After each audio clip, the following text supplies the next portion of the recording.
ela desenvolveu um composto baseado na proteína laminina, chamada de polilaminina, com potencial para regenerar lesões nodulares e ajudar pacientes tetraplégicos e paraplégicos a recuperarem movimentos.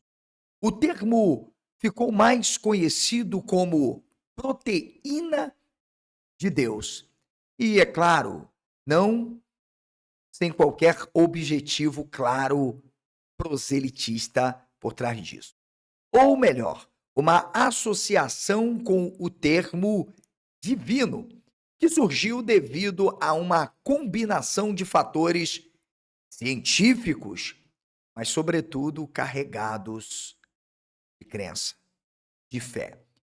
Hoje nós vamos falar sobre a cientista da UFRJ que utilizou a ciência para fazer prosélito. Apesar desta grande descoberta, desta grande conquista, ainda assim, por trás de tudo isto, há uma mente cega, fanática e, claro, proselitista. Na hora que eu mexi só o dedão do pé, na minha cabeça eu falei, tá bom, eu vou fazer o que com o dedão do pé, né? O que o Bruno ainda não sabia era que... Calma. Se você ainda não é inscrito aqui no canal, se inscreva.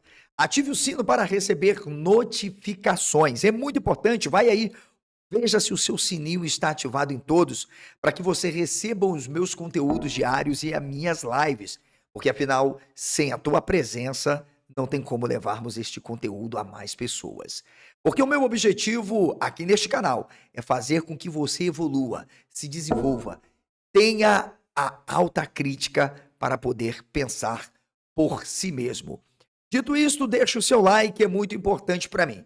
Se porventura você entender que este trabalho é importante, é relevante para que a gente consiga investir muito mais, levando pessoas a se libertarem da religião, então deixa aqui um valeu demais, um superchat, um superfã, ou mesmo uma singela contribuição para ajudar a manter a estrutura deste canal. Bem, é este o conteúdo de hoje no nosso canal. Nós vamos falar sobre esta cientista que ganhou notoriedade não apenas por trazer vida, esperança, trazer a oportunidade daqueles que um dia jamais acreditavam que voltariam a andar através da oração, da Bíblia, da unção poderosa do pastor, agora encontraram na ciência a oportunidade, o caminho, a esperança para voltarem a andar. Vamos começar a nossa abordagem ouvindo este vídeo aqui. Na hora que eu mexi só o dedão do pé, na minha cabeça eu falei, tá bom, eu vou fazer o que com o dedão do pé, né? O que o Bruno ainda não sabia era que aquele pequeno movimento tão banal para ele foi o primeiro grande resultado prático num ser humano de uma pesquisa iniciada aqui nos laboratórios da Universidade Federal do Rio de Janeiro. Um estudo liderado pela pesquisadora brasileira Tatiana Sampaio, professora doutora da UFRJ. O que acontece numa lesão é que a comunicação entre esses dois neurônios, esse que está aqui e o outro que está dentro da coluna, é interrompida. E o que a gente descobriu aqui foi uma maneira de fazer com que essa conexão se restabeleça. Pesquisadores, médicos, fisioterapeutas e alunos da UFRJ se juntaram ao estudo. Calma, peraí. Você não viu ali pastores com uma Bíblia na mão?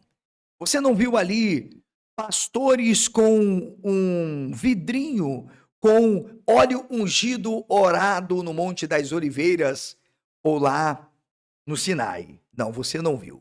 Você viu ali profissionais, pessoas que dedicaram anos de suas vidas dentro de uma universidade e de um laboratório para no final ouvirem uma cientista dizer que, na verdade, esta descoberta pode ser interpretada, ter uma conotação um tanto espiritualizante de que é uma proteína divina. É, minha gente, o que nós temos nada mais é do que um deslize retórico e um ato prosélito. É a oportunidade de utilizar a estrutura científica, sair do campo epistemológico, que na verdade deveria ser fundamentado, legitimado e enaltecido, para corroer, através da fé, os fundamentos da ciência moderna. Olha, minha gente, quando a linguagem científica é capturada para validar dogmas religiosos, não estamos diante de uma fé pessoal. Estamos diante de instrumentalização ideológica da ciência. Uma confusão deliberada de domínios entre ciência e religião ou crença. Cada paciente recebeu uma única injeção de polilaminina diretamente no ponto lesionado, em até 72 horas depois do acidente. Isso foi uma coisa inédita, porque nenhum estudo tinha demonstrado isso até o momento. No mundo. No mundo. A dona Nilma recuperou o controle do corpo. Espera lá.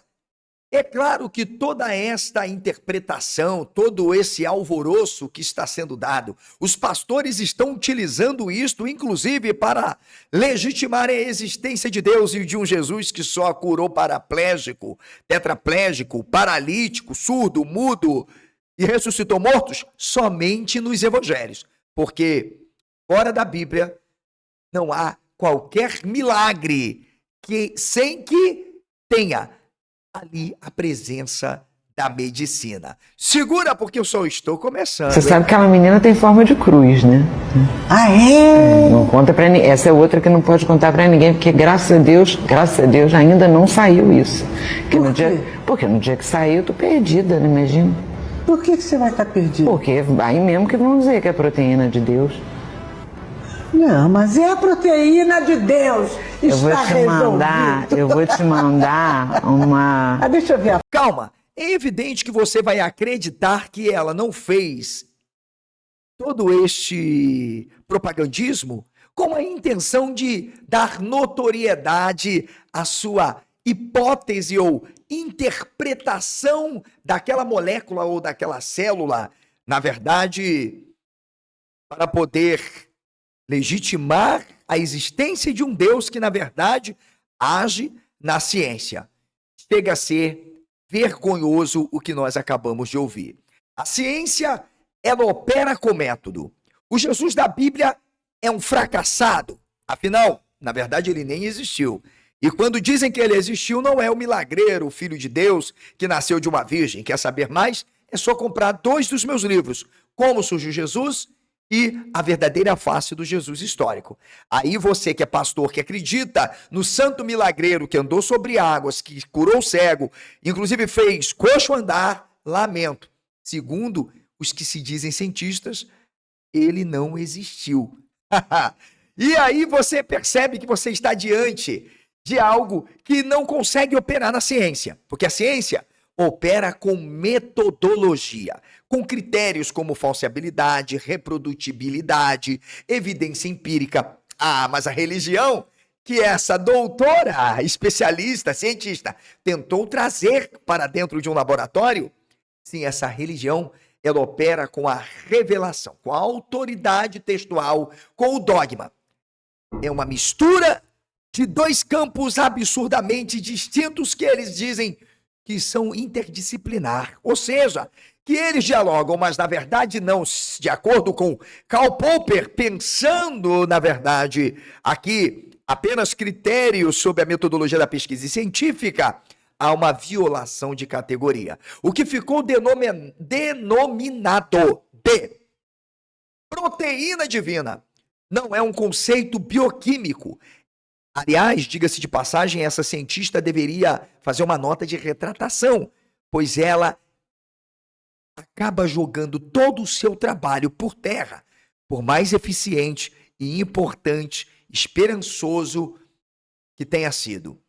Uma proteína divina não é um conceito bioquímico.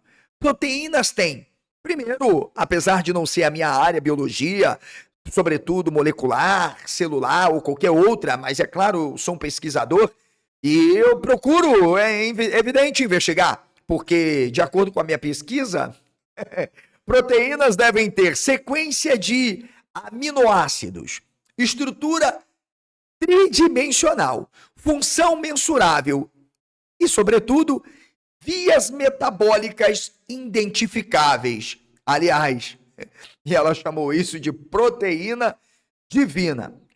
Na verdade, tudo isso foi intencionalmente. Tudo isso existe por trás uma retórica proselitista.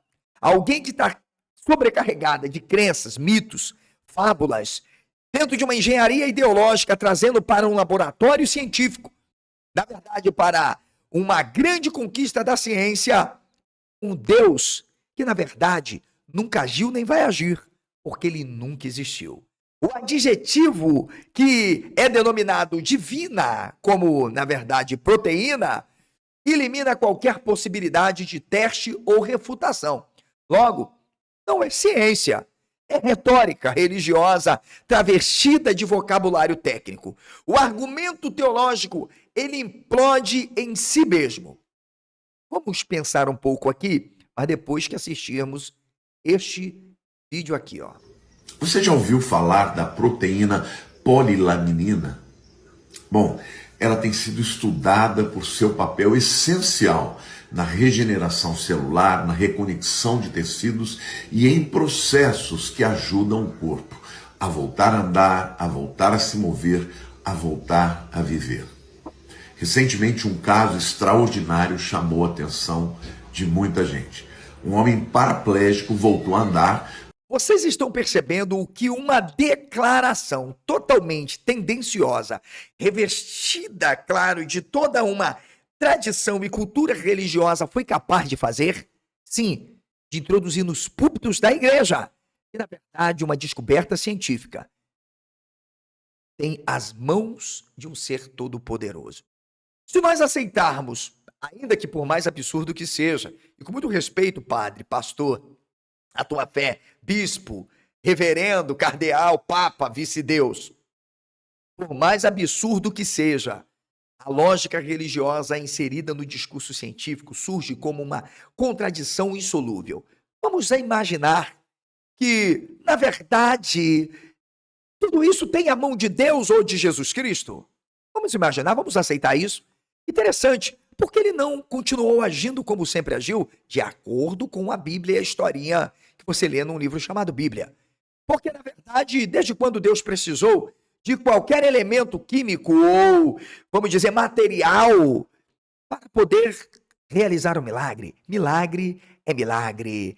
Ou seja, um Deus que demonstrou a sua incompetência, ineficiência e, na verdade, inexistência. Porque se, afinal, é preciso que elementos químicos venham ser compostos para, de alguma forma, fazer com que um tetraplégico volte a andar, sem qualquer intervenção sobrenatural, aquele texto de Hebreus não pode mais ser aplicado. Porque afinal lá diz, porque em Deus não há sombra alguma de variação. Ele é o mesmo hoje, ontem e eternamente. Não parece que é. Porque afinal, se ele precisa das mãos dos cientistas para poder fazer alguém andar, significa, na verdade, ele deixou de ser o Todo-Poderoso, ou, você responde aqui, ele nunca foi, na verdade, aquilo que dizem que é, a não ser uma ideia, uma invenção da mente humana por representação daquilo que é. Se existe uma proteína divina responsável por curas, por que Jesus precisaria dela? Afinal, ele precisou de cura para dizer para uma mulher que estava sangrando, vagina, perna abaixo, pai, a sua fé te curou. Imagine agora Jesus precisando de um cientista para começar a investigar questões biomoleculares e dizer para ele, ó, Jesus, o senhor precisa usar esse tipo de elemento aqui, químico, para o senhor poder curar um cego.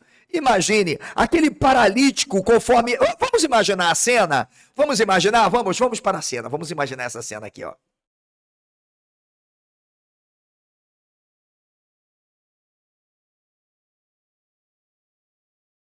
Calma, crente. Ô, glória! Este Jesus que, de fato, aparece como todo-poderoso, que não precisou de qualquer elemento químico ou qualquer investigação laboratorial, apenas simplesmente por ser Deus e pelo poder da sua palavra, declarar, vai, levanta-te e anda, toma o teu leito de forma absurdamente divina. Segundo o texto, ele fez um coxo andar, mas 2000 anos depois, ele precisa de elementos químicos, precisa das mãos dos cientistas para fazer o que ele ainda não pode fazer. Ah, mas é claro que você que está me assistindo vai dizer: ah, professor, ô senhor teólogo liberal, na verdade o senhor sabe que nós estamos numa nova era, sabe, a sociedade mudou, o homem mudou, é porque as pessoas não têm mais a fé que têm. Interessante, mas vamos ao segundo vídeo, é esse que está aí, ó. Nesta passagem que você conhece muito bem, diz o texto que Jesus não curou pela fé do coxo, porque o coxo não tinha nem fé. Ele curou pela fé daqueles que o desciam pelo telhado.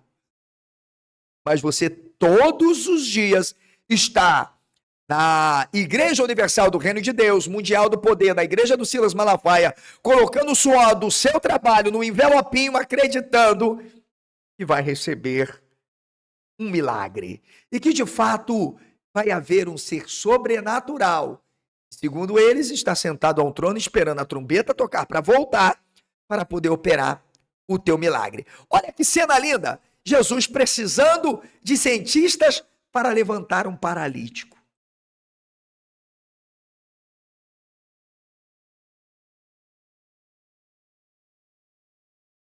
Ah, mas é claro que o meu vídeo não é um ataque à fé. Não adianta tentar denunciar o meu canal, calma. Segundo os evangelhos, Jesus Cristo curou paralíticos, cegos, leprosos, sem mediação material alguma. Ainda que alguém tenta dizer que ele fez um lodinho ali e deu uma cuspidinha para curar um cego. Significa dizer, sem qualquer composto químico, sem protocolos terapêuticos, sem qualquer mecanismo natural observável de acordo com a metodologia e critérios científicos, a cura, na verdade, ocorreu por ordem verbal. Teve até um centurião que disse: não precisa entrar na minha casa, diga só uma palavra e o meu servo será curado. Oh, aleluia! Um toque simbólico ou fé de um interlocutor era suficiente para o milagre. O que eu quero dizer? O que esta, na verdade, suposta cientista traz para o debate público é mais do que proselitismo, uma tentativa de legitimar o que não existe. Deus. Porque se ele existisse, esses paralíticos, tetraplégicos e paraplégicos já teriam andado há muito tempo. Você sabe que aquela menina tem forma de cruz, né? Ah, é? Não conta pra ninguém. Essa é outra que não pode contar pra ninguém, porque graças a Deus, ainda não saiu isso. Por quê? Porque no dia que saiu, eu tô perdida, né? Imagina. Por que você vai estar perdido? Porque aí mesmo que vão dizer que é proteína de Deus. Não, mas é a proteína de Deus. Eu vou Está te mandar, resolvido. eu vou Você te pode não mandar acreditar. uma... Ah, deixa eu ver a foto da Pode não acreditar. polilamina. Mas está visível que ela fez tudo bem arquitetado e muito bem intencionado. A finalidade era criar realmente um prosélito. O que eu quero dizer para você, meu amigo e minha amiga, continue acreditando no que quiser. Mas eu quero dizer para você, milagre jamais irá acontecer sem a ciência. A ciência é, na verdade, o verdadeiro milagre. O que eu quero dizer é que cura, na verdade, é algo milagroso, sem a intervenção absoluta de qualquer agente físico, material, químico, científico. Então você tem que dispensar qualquer proteína. Ou você tem que depender da proteína, porque se você depender, não é milagre, é fenômeno natural. Sabe aquele remedinho que você toma quando você vai ao médico e ele diz que, olha, você precisa urgentemente tomar esses remédios, porque senão você vai... Então, cadê o milagre? O milagre é sempre a ciência. O que nós vimos foi uma tentativa de unir as duas coisas para produzir incoerência lógica. Veja, a ciência não precisa de Deus como variável explicativa. Todas as vezes que você vê a ciência avançando, observe, ela na verdade sempre progride buscando reparar seus próprios erros e progredir cada vez mais diante dos seus acertos. É isto mesmo, não há espaço para o sobrenatural. Doenças deixaram de ser demônios tornaram-se patógenos. Isso mesmo. Relâmpagos deixaram de ser deuses, tornaram-se descargas elétricas, inclusive aquelas que foram dispersadas nos chifres dos gados na passeata. O gadeata. A vida deixou de ser sopro divino, se tornou processo químico. Portanto, inserir Deus como causa não explica nada, apenas encerra uma investigação. É aquele clássico, God of the gaps, ou seja, aquilo que ainda não compreendo, eu atribuo divino. Eu estou tentando procurar o Karl Popper aqui, deixa para a próxima. Esse é o recurso que eles tentam utilizar. Isso não é científico. É confissão de fé, ignorância sacralizada por uma cientista brilhante, extraordinária, mas que deixou a sua fé cega, eu digo até patológica, se inserir na ciência. É um perigo institucional quando a universalidade, entende, da ciência é limitada justamente a um contexto religioso sacralizado e acaba indo para o púlpito, como você viu. Gente, sabe o que é mais trágico? É que isso se agrava quando esse discurso parte de alguém investido de autoridade acadêmica. Então isso tem uma força maior. Os pastores agora estão dando até culto em ação de graça, porque Deus se manifestou numa molécula, numa proteína. Ou seja, a universidade pública não é espaço neutro para a evangelização simbólica.